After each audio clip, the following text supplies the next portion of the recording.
Hello, hello, hello, and welcome to this morning's, Monday morning's Mind Body Reset. So beautiful to be here with you again for another week, the next start to the week, and setting yourselves up for the week. So today is inspired a little bit by someone who asked a question in relation to, and I'll just open it up on my other screen so that I can talk to it a little bit more, but the topic is in relation to being undermined. And it can happen at work, with colleagues, it can happen with friends, it can happen with family, it can happen expectedly and repeatedly, so it's chronic, or it can happen unexpectedly. So I thought that we might talk about a strategy that can help you in the moment. So the question was, and the support was, and if you just jumped on, say hi, let me know who it is. Maybe I press this little button here. I can't see who is watching, so let me know who it is. So difficult people at undermining me, do I speak up or do I let it go? So rather than talk about the particular situation, obviously my focus is mind and body and brain and body and how we process all of that. And it's individual for everyone. It's individual to the situations. So what I invite you to do is we'll go through. Hi, Maxine. It's so lovely to see you. So if you have any background or you want to share anything, this is me, morning frog in my throat here. Any context or whatnot, then let me know.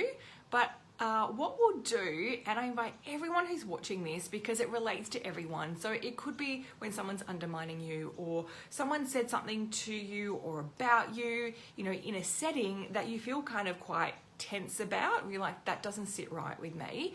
I don't know what to do. I don't know whether to speak up, or I don't know whether I need to be quiet about it, or how should I react and respond? Should I react and respond in this moment? Should I react and respond later on? What is it that I do? So, clear my throat again. So what you can do, the invitation, maybe for those who are watching, have a think about a particular situation, maybe in the past that you've been in, and how it felt. So I invite you maybe to close your eyes for a moment.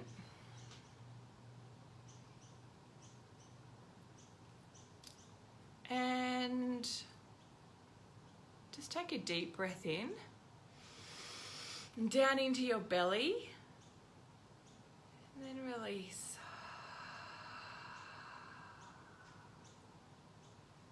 Another breath down into your belly.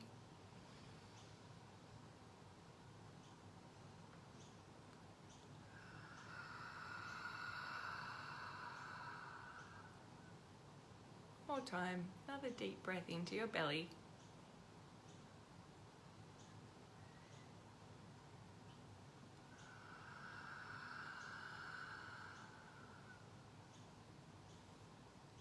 So firstly, that's one thing that you can do to settle you down and bring your breath down back into your belly and down into your body.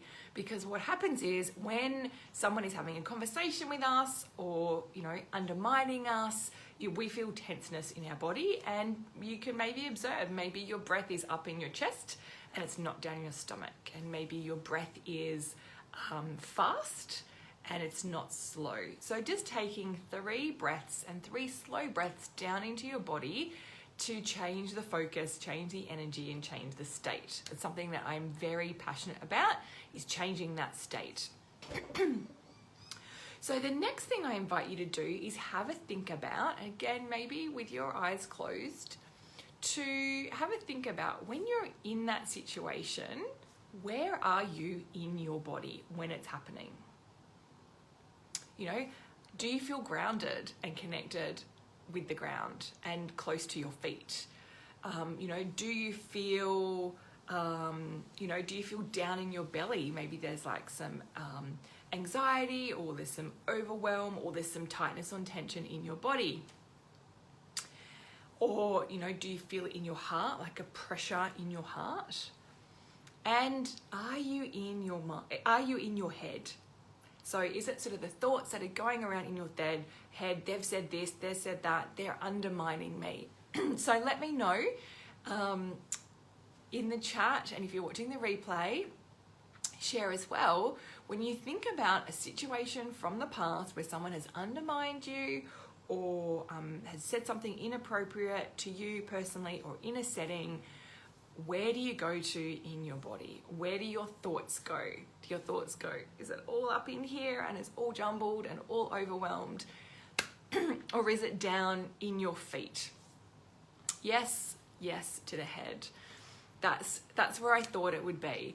And that's rational because, you know, this information comes to us, we get kind of that shock, and then we go, okay, how do I process this? How do I process this? How do I process this? And we stay in that mode, how do I process this? And the brain gets stuck on things. So what I invite you to do is a strategy when this is actually happening is, one, to create that awareness. Okay, this has just happened. I've gone straight into my head.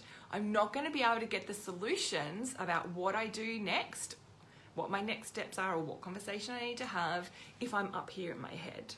And I need to be back more in my body. So something that you can do in the moment, and one of my favorite tools is a reflection. So when someone's speaking to you and you're taking all of this on and all this energy on, then imagine that you have, I'm kind of looking around, I don't have one, but imagine that you have a mirror in front of you. So place an energetic or visualize a mirror in front of you. And so then that mirror is, when that person is talking to you, it's coming to the mirror and it's bouncing straight back off and reflecting back to them. So it's actually not getting into you and to your energy field, and you're not taking it on because it's not your stuff, it's their stuff. But we take it on. We're like, okay, they're undermining me, they're saying these things about me, and so I'm taking on, I don't know how to process, I don't know what to do, and you feel their big energy. So to stop and prevent their big energy, build an energetic mirror in front of you that covers you, so it just, their words come to it and bounce straight back off and bounce straight back at them. And it's really interesting to see what happens. A, you'll find that you'll be in a better place because you haven't taken on the energy and those words. And then secondly, you'll also find, it's been some amazing results with people doing this, that sometimes the person on the other side actually stops talking or they change their tune.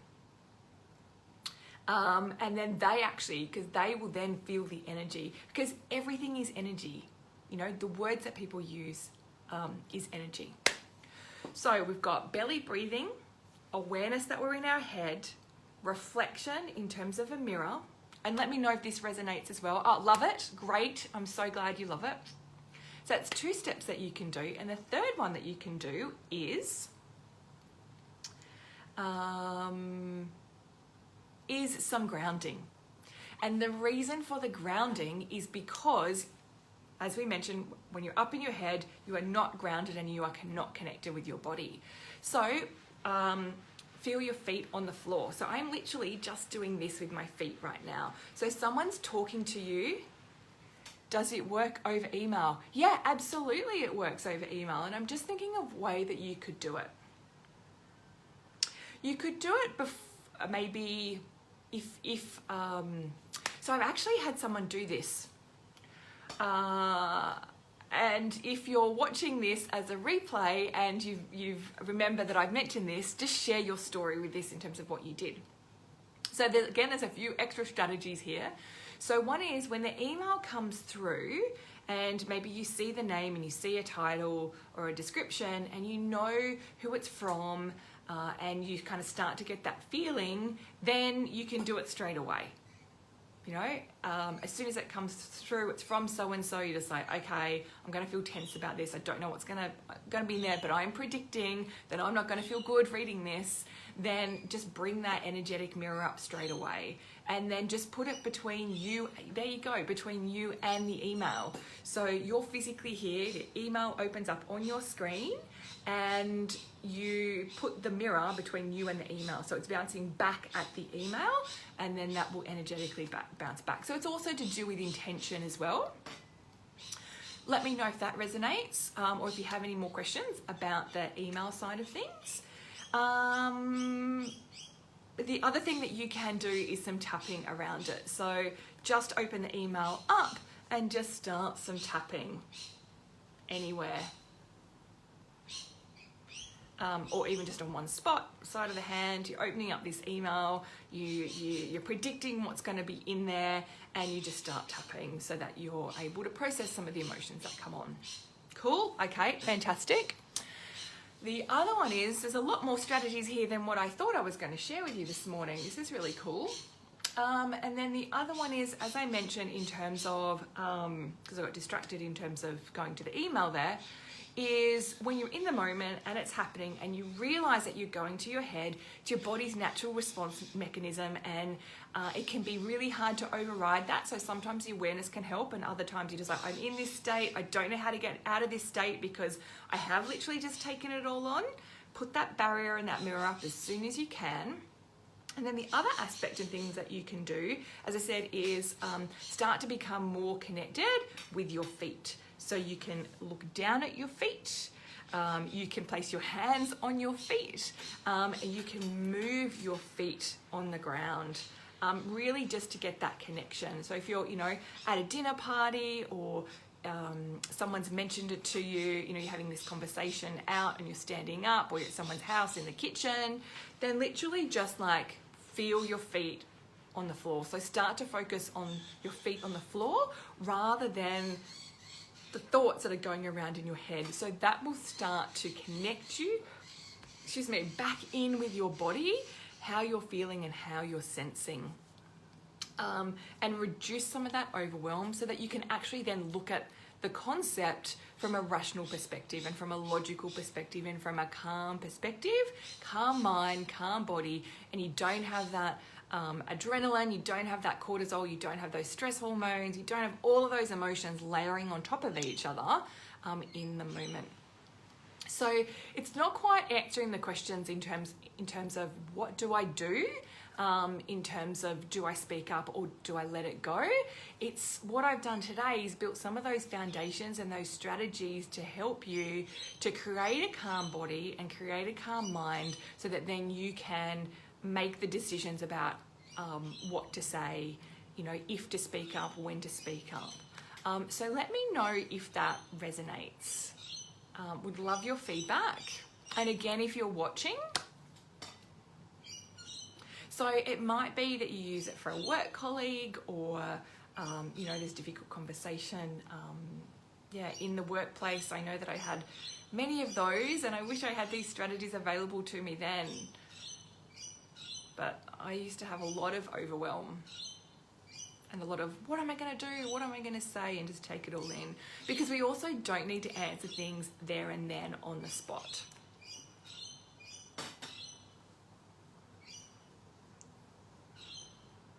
That's awesome, thank you. Oh, I'm so glad it was helpful. Let me know if there was a particular one of those steps or strategies that that really resonated and really sat with you. And just while you share that, what I'll do is I'll just run through them again. So number one is, have I forgotten what number one is? Number one is the reflection and the mirror. And you can do that reflection in the mirror with email. Then I guess number two, you can also do some tapping at the same time. Number three is the awareness that you're in your head and you're not in your body. Once you have that awareness, you can then start to move your feet and come back down into your body. So if this resonates, maybe save this little video, tag it, write some little notes down. Oh, and of course, the breathing. Thank you for the reminder there. So the mirror and the breathing. Yeah, the breathing brings us into our body. It's a really beautiful strategy.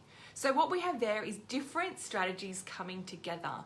So we have, I guess, from a more clinical perspective, we have both what's called a top-down approach from the brain and a bottom-up approach from the brain in terms of the brain and body integration. So we've got the top-down, kind of a lot of that thought-related stuff in terms of the breath work and that conscious awareness and creating that mirror.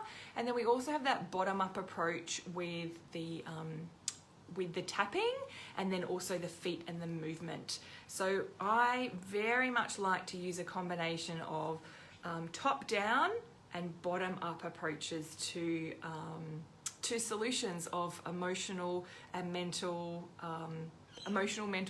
well-being and health.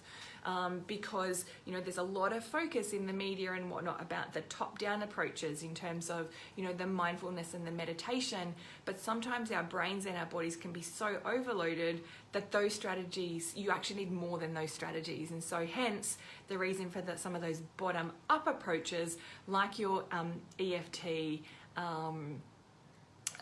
the EFT tapping component, and changing some of those states. And using the energetic approach behind it as well. So, any other last questions or last statements before I jump off today? It's so beautiful to share this with you and really talk through a practical challenge that you have and ways that you can do it and work through it that don't involve that really result in you coming up with the solution about what you need to do. And that's also something that I am so passionate about, is actually you coming up with the solutions for the emotional challenges that you're going through, but creating a state for you that you can actually make those have those thoughts and make those rational decisions, because often in an overwhelmed and overloaded brain, it's impossible to make those, and a stressed brain and body, it's impossible to make those decisions. So really changing things within your body, within your mind, and incorporating those strategies to help reduce some of that overwhelm so you can make those decisions. So any last comments, feedback, questions? Usually takes a few seconds for the info to pop in here.